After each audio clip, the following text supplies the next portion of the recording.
everyone! Today I'm going to be flower rolling using a rolling pin, some flowers, and some coffee filters. And so what I've done is I have taped the flowers onto this coffee filter so that they stay in place. And I'm going to take this rolling pin that I got from my kitchen to press the flowers into the paper so that their colors come out.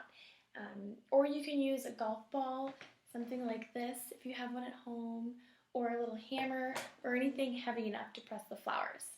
So I'm going to take my rolling pin in two hands like this, and then I'm going to roll it onto the paper with the flowers, pressing them so that the colors come out.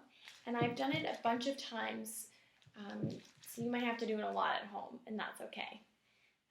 So now that I've done that, I'm going to take them off and see what happens.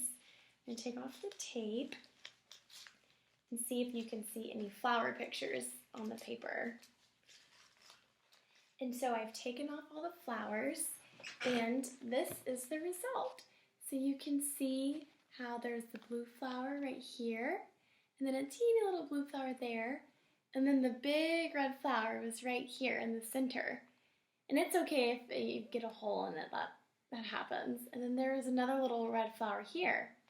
So friends at home, you can do this with your family. You can get any kind of flower that you want, any color, and you can tape it to a coffee filter and see what flower prints you get from that and have fun with it. Bye friends!